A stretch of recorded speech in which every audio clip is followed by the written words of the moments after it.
இன்றைய வசனம் தியானத்தின் தலைப்பு. அப்பொழுது நான். நெகேமியா 2ஆம் அதிகாரம் 2-4 வசனங்கள். அப்பொழுது நான் மிகவும் பயந்து, அப்பொழுது நான் பரலோகத்தின் தேவனை நோக்கி ஜெபம் பண்ணி. அப்பொழுது நெகேமியா கூறியது எப்பொழுது என்பதை பற்றி தியானிப்போம். அர்தசஷ்டா ராஜா அரசாண்ட காலத்தில் நெகேமியா ராஜாவுக்கு பானபாத்திரக்காரராக சூசான் அரண்மனையிலே பணியாற்றினார். அந்த நாட்களில் நெகேமியாவின் சகோதரரில் ஒருவனாகிய ஆனானியும் வேறே சில மனுஷரும் யூதாவிலிருந்து வந்தார்கள். அவர்களிடத்தில் நெகேமியா சிறையிருப்பில் மீண்டு தப்பின யூதரின் செய்தியையும் எருசலேமின் செய்தியையும் விசாரித்தார்.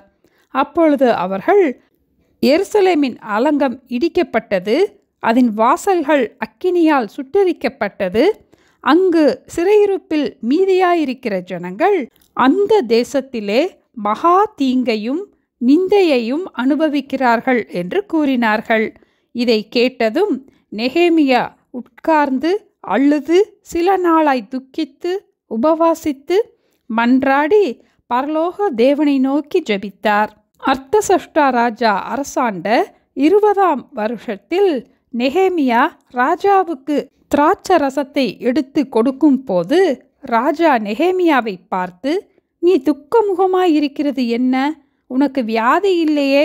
இது மனதின் துக்கமே ஒழிய வேறொன்றும் அல்ல என்றார். அப்பொழுது நெகேமியா மிகவும் பயந்து ராஜாவை நோக்கி, எருசலேம் நகரத்தின் வாசல்கள் அக்கினியால் சுட்டெரிக்கப்பட்டு பாழாய் கிடக்கும் போது நான் துக்க முகத்தோடு இராதிருப்பது எப்படி என்று கூறினார். அப்பொழுது ராஜா நெகேமியாவை பார்த்து, நீ கேட்கிற காரியம் என்ன என்றார். அப்பொழுதுதான் நெகேமியா பரலோகத்தின் தேவனை நோக்கி ஜெபம் பண்ணி ராஜாவிடம் தன்னுடைய காரியத்தை குறித்து கூறினார். ஒவ்வொரு நாளும் ஜெபிக்கிற நாம் நெகேமியா ராஜாவிடம் பேசுவதற்கு முன்பாக ஜெபித்து பேசினது போல நாமும் நம் வேலை பார்க்கும் இடங்களில், நம் வீட்டில், நம் பிள்ளைகளிடம் பேசும் போதும் கூட ஜெபித்துவிட்டு பேசுவோம். ராஜாவின் இருதயம் கர்த்தரின் கையில் நீர்க்கால்களைப் போல் இருக்கிறது, அதை தமது சித்தத்தின்படி அவர் திருப்புகிறார் என்று நீதிமொழிகள் 21ஆம் அதிகாரம் 1ஆம் வசனத்தில் நாம் வாசிக்கிறோம். நமக்கு உதவி செய்ய மற்றவர்களுடைய இருதயத்தை தேவன் தமது சித்தத்தின்படி திருப்புவார். ராஜாவிடம் பேசுவதற்கு முன்பாக ஜெபித்துவிட்டு பேசின நெகேமியாவுக்கு ராஜாவின் கண்களில் தயவு கிடைத்தது. எருசலேமின் அலங்கத்தை கட்டுவதற்கு ராஜா அனுமதியும் கொடுத்தார். அதோடு கூட நதிக்கு அப்புறத்தில் இருக்கிற தேசாதிபதிகள் நெகேமியாவுக்கு வழிவிட்டு அனுப்பும்படிக்கு அவர்களுக்கு கடிதங்களையும் கொடுத்தார். தேவாலயத்திற்கு வேண்டிய கதவு வேலைக்கும் எருசலேம் நகரத்தின் அலங்கத்திற்குரிய வேலைக்கும் நெகேமியா தங்கப் போகிற வீட்டின் வேலைக்கும் வேண்டிய மரங்களை ராஜாவினுடைய வனத்திலிருந்து கொடுக்கும்படிக்கு ராஜா ஒரு கடிதத்தையும் கொடுத்தார். அதோடு கூட இராணுவ சேர்வைக்காரரையும் குதிரை வீரரையும் அனுப்பியிருந்தார்.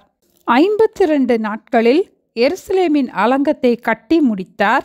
அதன் பின்பு மீண்டும் 12 வருடங்கள் சென்ற பின் அர்தசஷ்டாவின் அரண்மனைக்கு வந்தார். நெகேமியாவுக்கு நீண்ட வருடங்கள் விடுமுறையும் கிடைத்தது.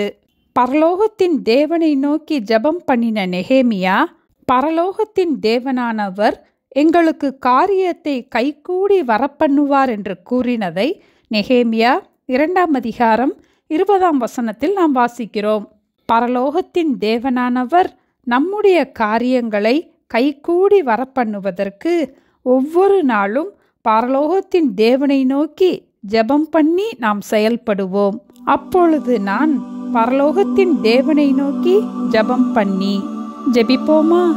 எங்களை நேசிக்கிற எங்கள் அன்பின் ஆண்டவரே, ஒவ்வொரு நாளும் நாங்கள் அவசரமாக ஓடிக்கொண்டிருக்கும் இந்த நாட்களிலே ஒவ்வொரு காரியத்தையும் குறித்து ஜெபிக்கிறதை நாங்கள் மறந்து விடுகிறோம் அப்பா.